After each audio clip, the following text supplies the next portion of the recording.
Warning. The views and opinions expressed do not necessarily reflect that of the HHN-TV or its constituent entities. Viewer discretion is advised.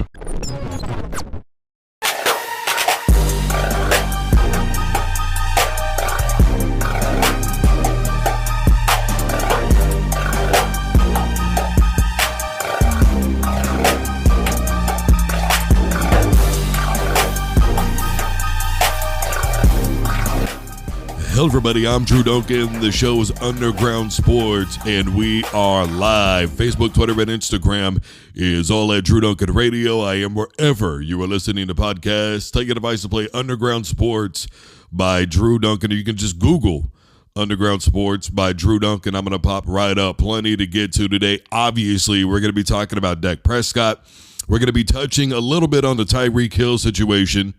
We still don't know everything yet at this point. We're going to get basically to the meat of that whole ordeal. Do top 25 polls in college football. Ugly wins over the weekend for NFL. Daniel Jones, Texas and Michigan, the Big 12, Coach Prime. Plenty to get to today. All right, so top 25 polls. Is anybody following me here yet on just how much I cannot stand preseason top 25 polls and polls before week 8? Are you following me yet? Look, 8 teams that were ranked either in the preseason or when the rankings very first came out have already lost a game. Florida State hasn't even won a game yet, as a matter of fact, and 4 teams have dropped out. Georgia Tech didn't even last one game in the polls. LSU, we all saw what happened with them, and USC. Clemson got mollywopped by Georgia. Texas A&M, they lost to Notre Dame, who turned around and lost to Northern Illinois. And by the way, Northern Illinois is ranked off of that one win. Texas A&M, Michigan, they got beat down by Texas. Georgia Tech turned around. They lost to Syracuse. KU's already lost to Illinois. The point is clear, is it not? We don't know who the good teams are right now in college football.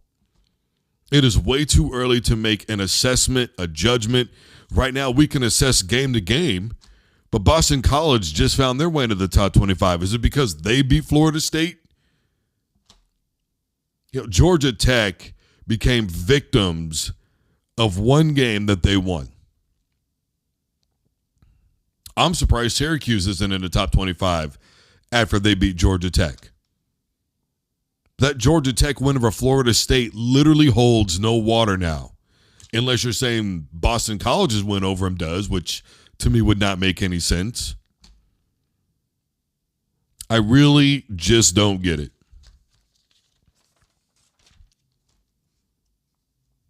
In fact, 6 teams that were preseason ranked have already lost a game of football. Michigan dropped down how far? They shouldn't even be considered right now. And I understand that with the college football playoff and everything, it's changing, right? So with the college football playoff, it's one game, it's 2 games. It's not necessarily a big deal anymore, right? Wrong. Because it is going to be about conference play still. It is going to be about seeding still. It is going to be about home field advantage. There's going to be a lot of different variables now with this whole thing. And predicated upon where you are when the final rankings come out, it's going to be a big deal. And teams that are already ranked to start the season have a head start on other football teams. I've said umpteen times over the course of my career that when a season starts, we don't know what wins or losses are going to mean for anybody by week 7 or 8 or 9. We have no idea. Like I just aforementioned, Georgia Tech's win over Florida State as of the moment does nothing to help their bottom line.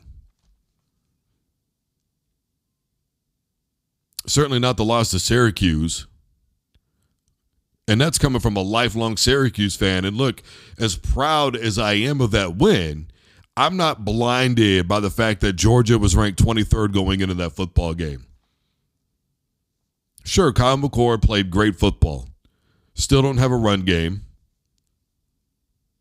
Special teams, there are clear issues there. Back to the old Syracuse, not finishing football games. They were ahead, 31-14 in the fourth quarter. Damn near gave that game away. So you start looking at, when you're ranking a football team, what are some of these things that you start seeing? You take a team like a Syracuse. Let's say they were ranked 25 right now.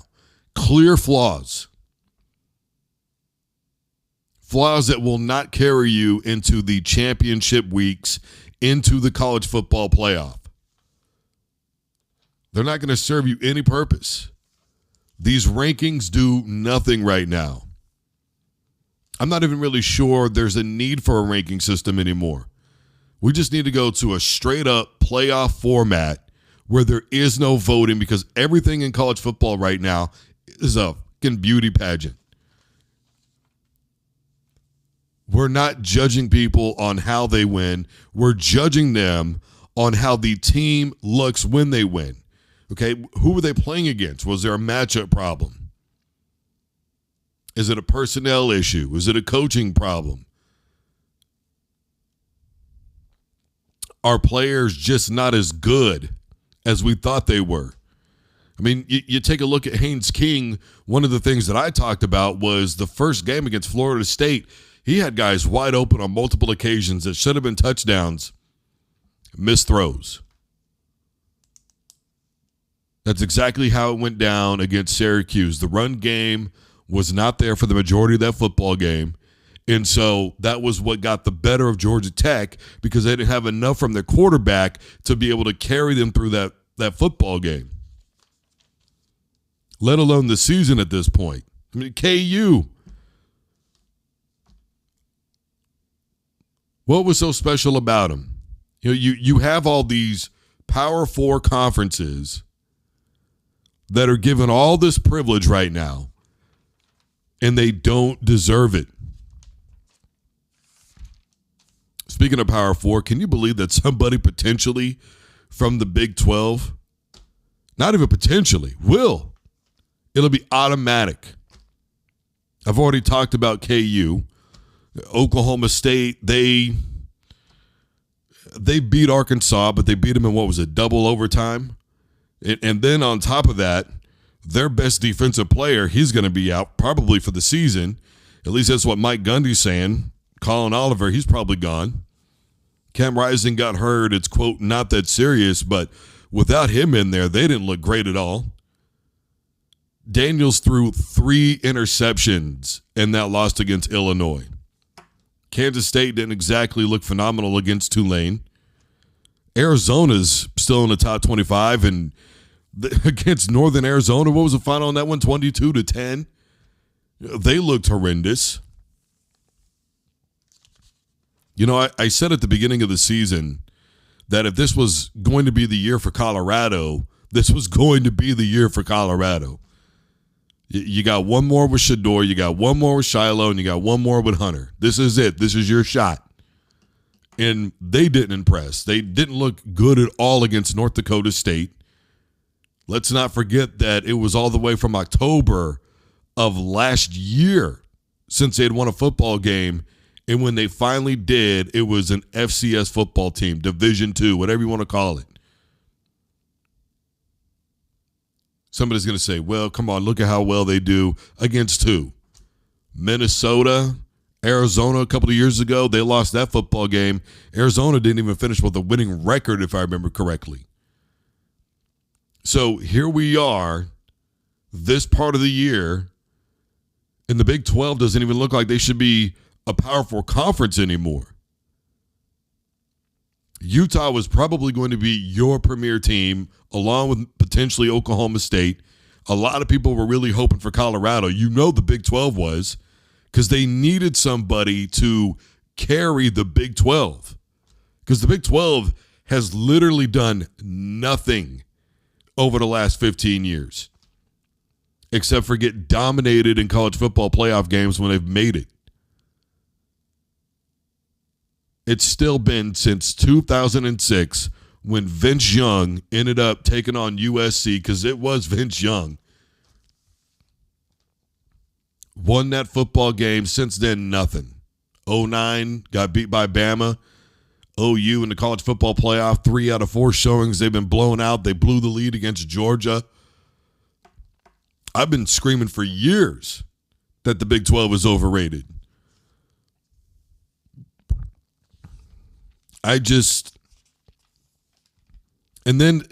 What really blows me away is how somebody from the Big 12 is going to get in the CFP. And then there are people out there that are legitimately mad that an at-large is going to get in. Those same people, because I want to reiterate this, those same people will be mad that an at-large is going to get in. Why? I mean, do you really think Kansas State's going to compete with anybody right now? Since we want to do the judgment after the first few weeks in college football, here you go. It doesn't look good for the Big 12. If I were to venture to guess, they will probably be the next ones to dissolve if I'm keeping it a buck. Let's be real. Prime is not sticking around. He's not going to see this thing through. He doesn't want to be at Colorado after his kids are gone. He coached his sons to the NFL. Travis Hunter was a huge get. Now he's out. You know, anybody else probably would have been fired last year. Seriously. Now, defensively, you could say that they made some adjustments against Nebraska on Saturday night. Me, I'm going to take the standpoint of Nebraska got really sloppy. I like Shedeur. I think Shedeur a hell of a quarterback, but there's no balance. And defensively with Colorado, it's literally a cheat code to run crossing routes underneath. Drag routes underneath. Every time it's 10 yards. Every time. Now, you're going to have a hard time throwing deep on them, but that's what they're anticipating. That's what they want you to do. All their defenses are to play against the deep ball. And offensively, they refuse to gain any sort of balance and run the football a lot more. And 90% of all their run plays are on first down. And it's bizarre to me because they're getting 4.5 yards a carry. So why would you not run the football more? You're putting too much on Shedeur. You're putting too much on the offensive line. You're not finding any true balance. I mean, Prime keeps talking about playing the complete game of football. Well, that's a part of it. Having some balance. I already said that Hunter's not going to survive another season the way that he did. Didn't even play the last few weeks last year. Shedeur, he left with an injury. Now, Prime says he's good to go, but we'll see. When I look at the Big 12, I see a conference that is wide open. I don't see a truly dominant football team, and I haven't for years. And yes, I mean that with OU and Texas haven't been there. Last year, Texas finally got to the CFP. Not a great showing. At all, as a matter of fact.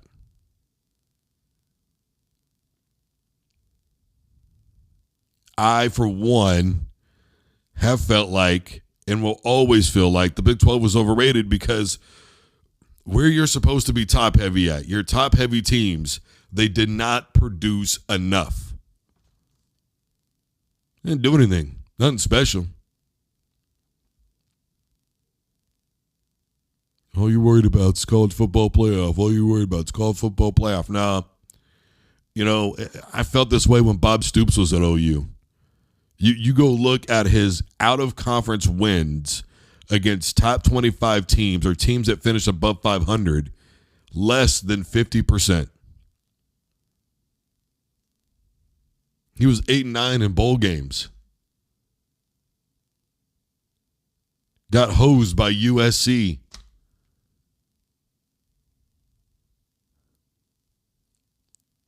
I'm just saying it's not there.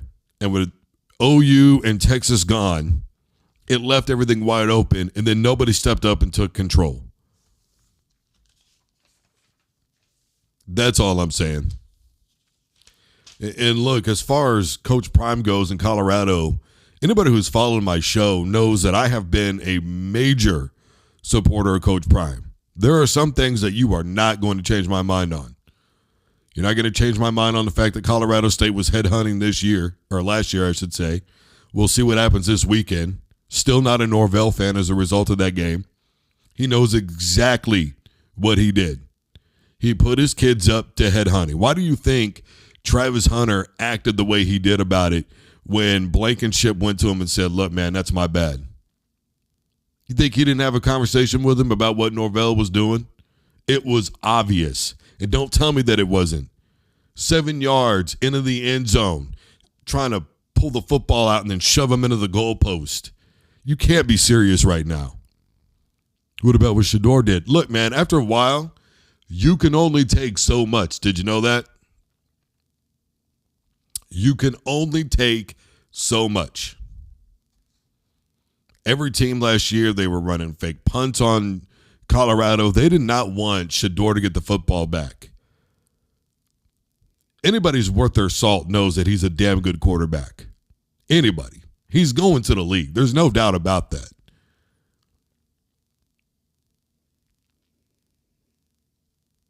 I just don't think Prime is going to see this thing through, and I wonder if his intention was to ever see it through.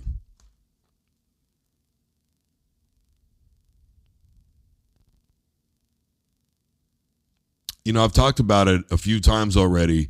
That interview with Joe Klatt was not a good look. He should have just answered the question. What are you going to do when Shedeur and Shiloh and Hunter all go to the league? Are you sticking around Colorado, or are you maybe trying to go somewhere else? What are you thinking? Well, I'm a leader of men. I'm not a follower of men. I'm a dad, not a father. I'm a father, not a dad. Man, stop. Yes, no, I don't know. Which one is it? I'll go with future's uncertain as well. It was not a good look for Coach Prime.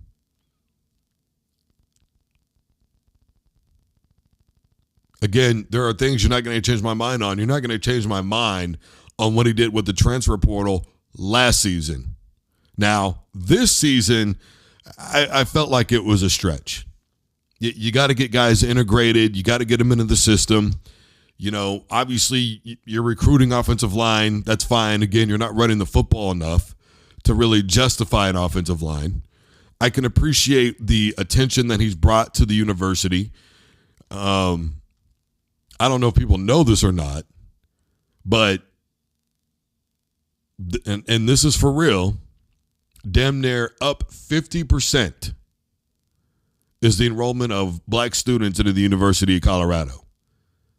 He's done a lot of good things. Brought in a lot of, really cool people, Terrell Owens, a lot of rappers hanging out on the sideline, kicking it. Warren Sapp involved, Michael Irvin.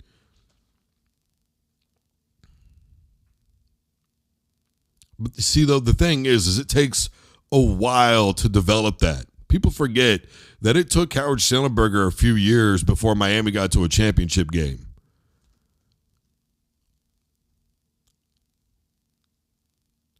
It takes a minute to develop what is going on there. And then you have to have players around that keep that locker room straight.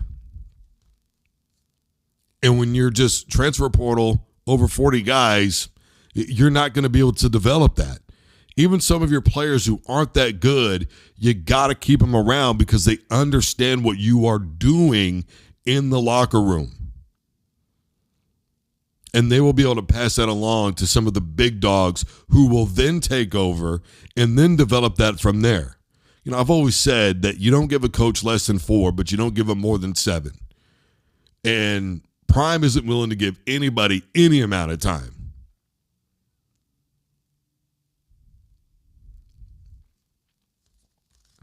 It is what it is. I think that if it were any other coach, they would probably get fired in October if things don't work out.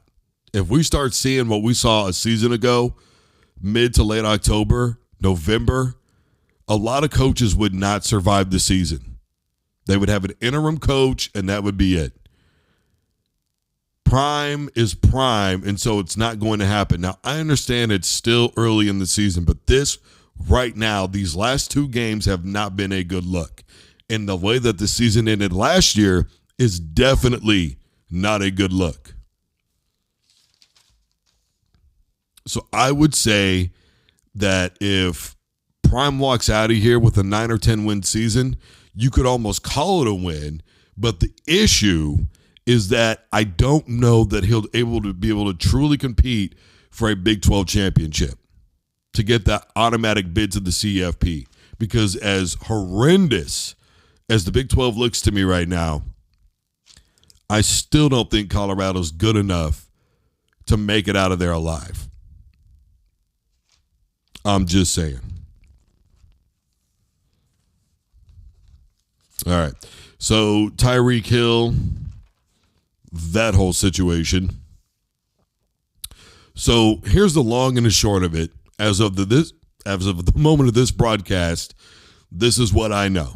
All right. So there's a video that I found on Twitter that appears to show one of the officers striking Tyreek Hill during this whole incident. Now, from the looks of it, Tyreek appears to be handcuffed. Now, Tyreek maintains that he wasn't cussing, he wasn't doing any of that. To me, even if he was, and if this really did happen, then that doesn't matter, because being cussed at does not warrant somebody throwing a right cross, police officer or not. Now, Drew Rosenhaus has maintained that it was over a traffic stop. It was a moving violation. Ultimately, he was given a citation. He said that Calais Campbell and Smith were both there during this incident. Campbell supposedly was trying to walk over and basically de-escalate the situation with the police. They ended up citing him because they said that he was interfering with an investigation. Now, you have Stephanie V. Daniels, who is the Miami Police Department director. She says they're doing an internal investigation. One of the officers, before the game even ended, was already put on administrative leave. We can only presume that it was the officer who appeared to strike Tyreek. Look, who the hell knows what's going on, right? That's kind of the issue. We don't know everything. Now, here's the bottom line. From what we have seen, Tyreek Hill was never out of bounds. And when somebody is cuffed, do you understand? Handcuffs, they're on. And you go to strike them, as a cop, you're done. Anybody else, and that is immediate assault charges being pressed. Now, supposedly, Miami PD has already reached out to Tyreek, trying to figure out what's going on, what he's thinking on his end. He's already said that he's ready to exhaust all options. In other words, go get an attorney, especially if you've got 2 witnesses there. Now, my thing is, I want to see body cam footage. I want to see stadium footage. It's got to be around there somewhere. Clearly, people were videoing the incident on their cell phones, which who doesn't in 2024? I want to see the dash cam, and I want all of this stuff to be unedited. I want a beginning to end of the entire incident to make a final judgment on everything. Now, I've already made pretty much my judgment on the physical part of it. Everything else is what I'm really curious about, because it's obvious he hit Tyreek while he was cuffed. Then while he was cuffed and he was down, they had his knee and his back and all this other stuff. And when you watch the video, they had him. He's putting it out, and they're moving it around a little bit. Your natural instinct, I don't know if people know this or not, is to resist at least a little.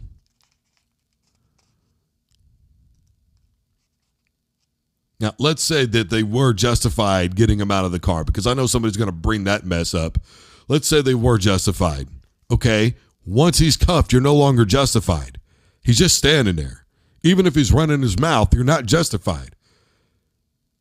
If you can't handle somebody cussing at you, you can't handle somebody running their mouth to you a little bit, you should not be in law enforcement.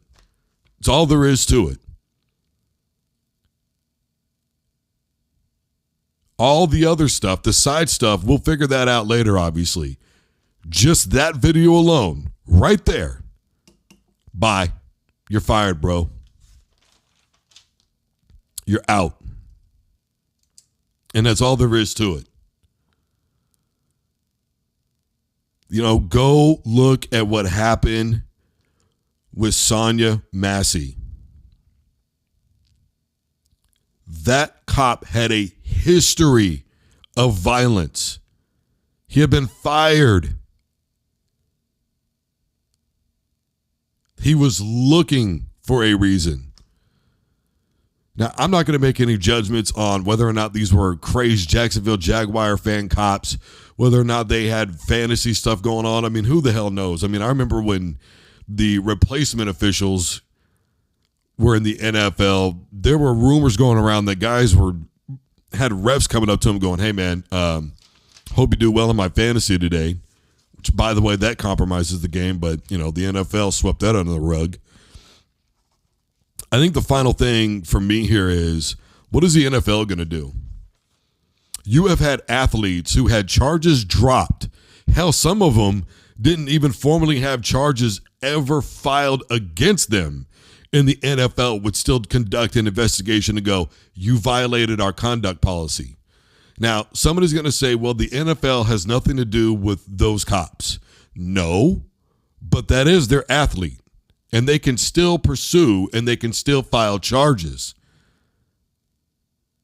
Third-party entities are permitted to file charges, especially if he is on company time. Which, being an NFL athlete, he's at the stadium, he's on company time.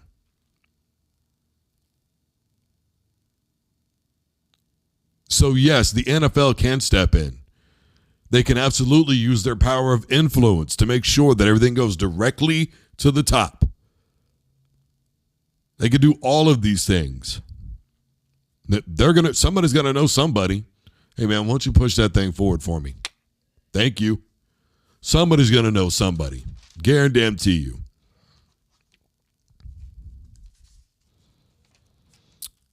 All right, real quick here.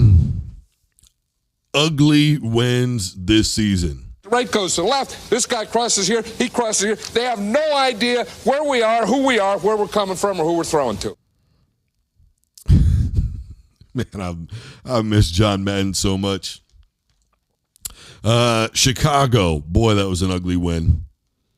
Williams didn't even throw for 100 yards. Of course, Will Levis wasn't any better. What do you have, 127 in that game? Chicago won that game literally by not scoring a single offensive touchdown. How in the hell does that even happen? Well, I'll tell you how. You fail in other assets of the football game. Or aspects, pardon me. Facets, whatever you want to call it. You failed. You didn't execute. That's a bottom line situation there.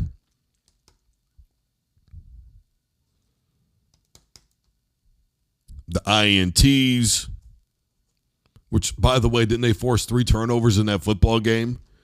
2 picks and a fumble. And they still barely won that football game. Not a good look.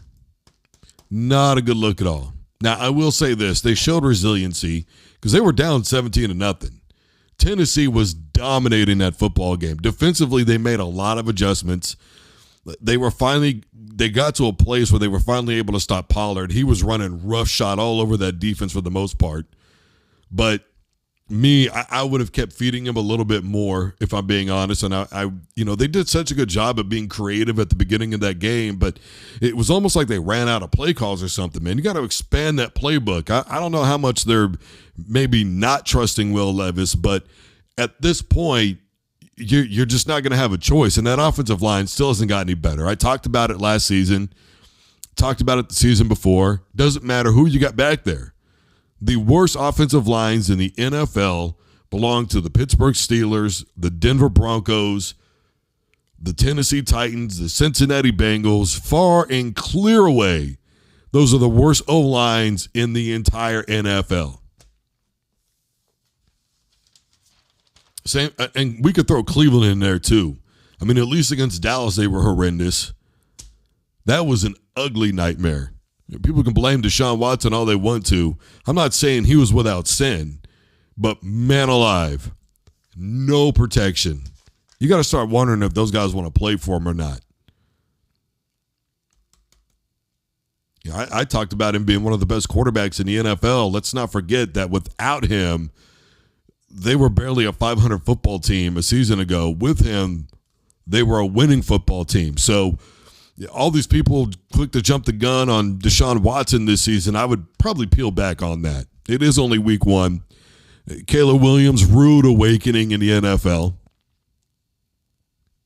Rude awakening. Boy, did he find out real quick what it's like to be an NFL quarterback. Now, maybe it'll help him relax, given the fact that they got the win. Chicago did drop a couple of passes, especially that one in the end zone. Simultaneously, that I'm telling you, before the season began, and even while I was in college, I said I didn't see the hype. He could make some throws, do not get me wrong, but I don't think he's consistent enough, at least right now. Now, he's here, right? So I always say that it takes 4 years to be a truly good quarterback in this league. Go look at John Elway's fourth year MVP, Tom Brady's fourth year, one of the best of his career. You go back, you look at almost just about any quarterback in the NFL, you look at their fourth year and see how phenomenal they are. Patrick Mahomes, another great example, his fourth year. Okay, so it'll take a while. And here's the thing. If you believe in him, you got to give him time. You can't keep doing the Justin Fields approach. It's just not going to work out for you. Ask the Cleveland Browns. How many quarterbacks have they gone through? Another ugly win, Philly. Boy, Hurts was bad in that football game. 3 turnovers. 3. You know, I've always said that if you turn the football over more than 2 times in a game, you really don't deserve to win. Conversely, I've always said that if you force 3 or more turnovers in a football game and you don't win, you probably didn't deserve to win. But there's always an exception to the rule. Jordan Love, when you look at the talent that he's got around him versus what's in Philly, who, by the way, has A.J. Brown, Saquon Barkley, Jalen Hurts, he's supposed to be elite. You still got Goddard. I mean, I guess maybe that football field was the great neutralizer. Guys slipping and falling all over the place. Potentially, we don't know what's going on with that injury yet. Jordan Love, boy, I'm telling you, it's bad. It's bad when you play that bad, you play that ugly, and somebody's going to say, well, they figured out a way to win. Green Bay beat themselves. They just could not finish. Should have won that game in a landslide.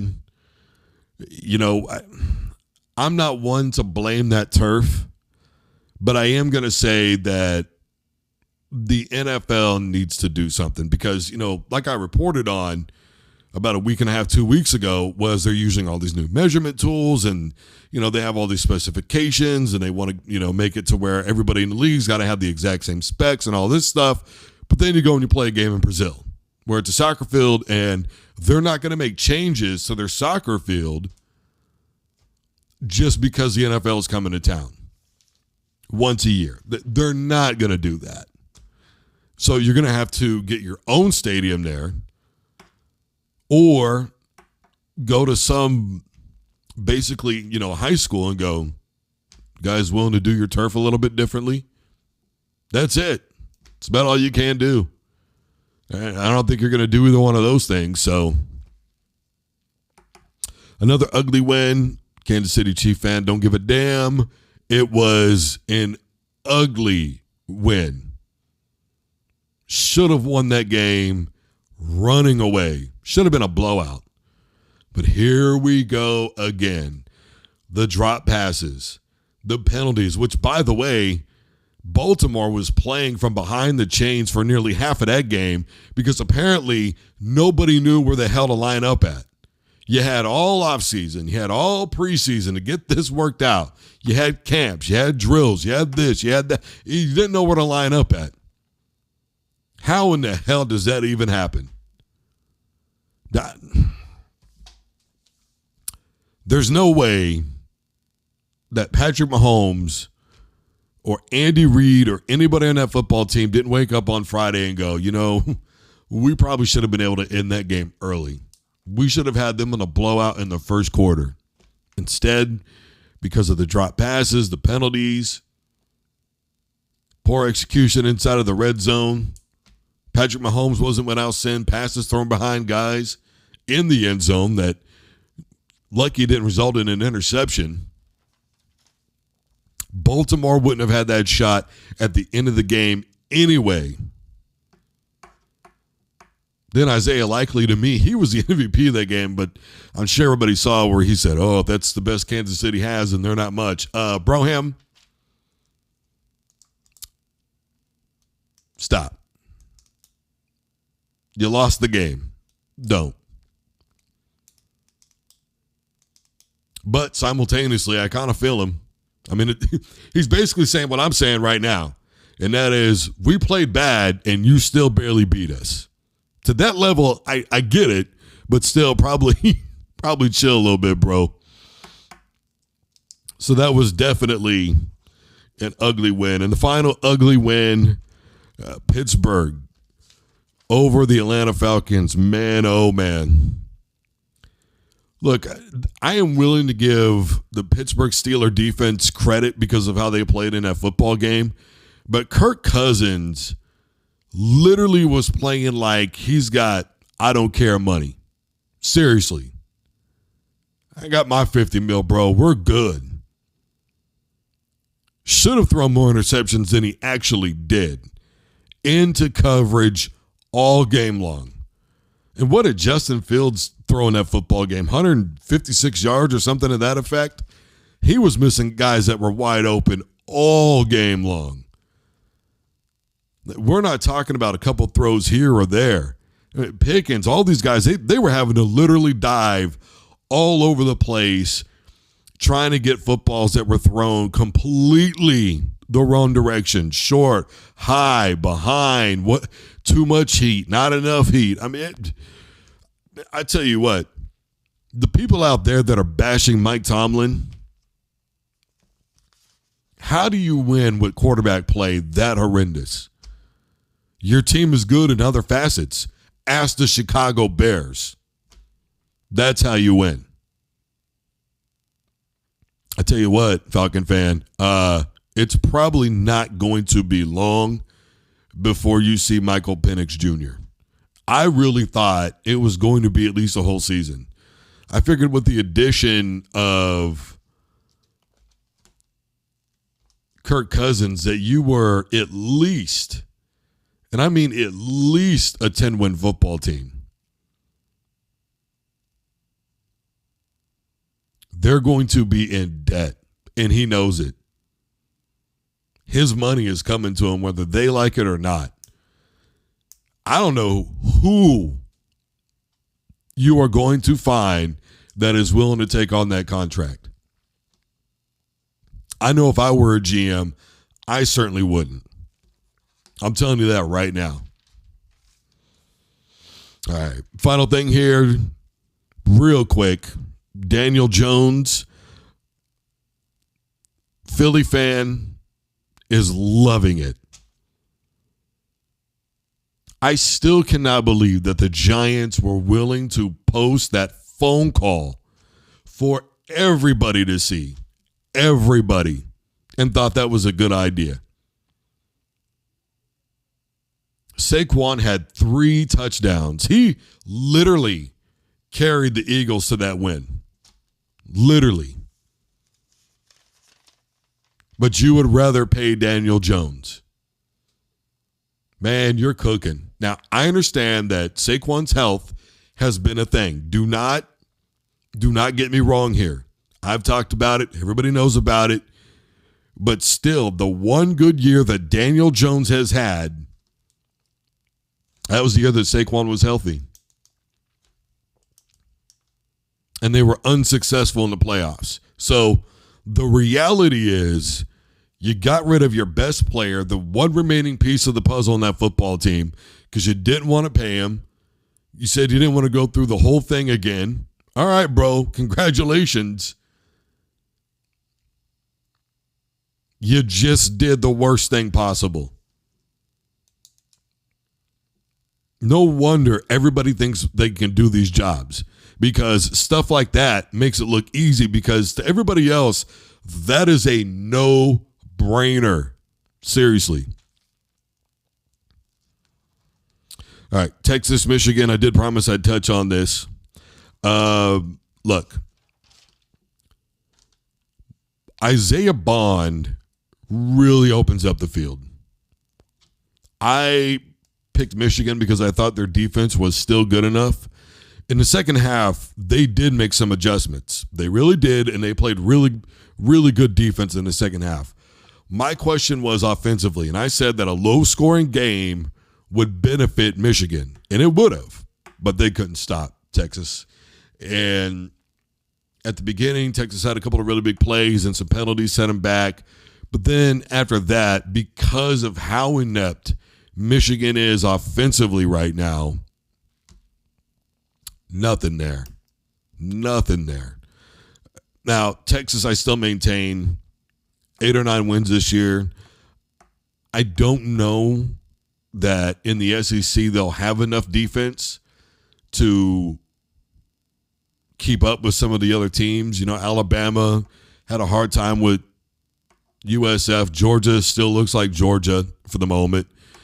LSU, defensively, they're not that great. Offensively, Nussmeier, I think, is only going to get better as the season progresses. We'll see how that goes. But in OU, they had a hard time with Houston. You know, I don't know. It could come down to Georgia and Texas for the championship. Texas still might be able to get into the CFP. I think the OU game is going to be what sets the season really on fire for them, if I'm being honest. So we'll see what happens. Dak, $60 million a year, 2 playoff wins. Look, I've said a million times that it's really all about what you do away from the field too, that brings you in this type of money. Your on the field leads to the off the field, and the off the field leads to the Bucks, right? Dak Prescott must be selling more jerseys than any of us know, because damn. I personally have been saying that they should have let Dak play this year out. They really should have. I think that would have been the best solution. Play out this contract. Let's see how this season ends. As of the moment, you haven't really got any better. We don't know how this win over Cleveland's going to look. Dallas started out pretty much like this last year. Remember, they beat up on the New York Giants, who ended up not being a good football team. They lost games to teams like Arizona, who weren't that great. And matter of fact, Arizona, they just blew a lead earlier today or yesterday. So I for my money, which, by the way, real quick, can anybody explain to me, was it 40 seconds left in that game? Third down, Arizona's running the football up the middle. No gadget run or nothing. I've been saying I don't like their head coach. Boy, that just put the nail in that coffin. But with Dak, I think you should have let him play this season out. You let him play it out, and then you go from there. Because if he doesn't do what you expect him to do, you go and you draft a quarterback. All these people, well, who else is out there? Who else is out there? Play it out. You're going to get some sort of, when the contract is up, he's a free agent. So you don't have to worry about trading or eating money on the salary cap, any of that stuff. You trade, you just let him go. He becomes a free agent, and you draft and you start over a little bit. I know Jerry doesn't want to, but what else do you do? Dak really didn't look that great yesterday. Speaking of not that great, Brady, bro, he's the GOAT, but I know it's his first broadcast. We'll see how that goes. All right, everybody, I am Drew Duncan. The show's fired up, and we are live. Facebook, Twitter, and Instagram is all at Drew Duncan Radio. I am wherever you are listening to podcasts. Tell your device to play Fired Up by Drew Duncan, iTunes, iHeart. Wherever you're listening, I am there. Underground Sports Show is the new show. Guys, I am on HHN TV, a.k.a. the Hip Hop Network. Download the app wherever you want to. Smart TV, iPad, iPhone, Droid device, whatever, wherever you are, they are. And, of course, I am on WBFR Radio, Block 50 Radio. Block50radio.com is live 24/7, 365. Guys, your local programming is next. Don't you dare touch that dial.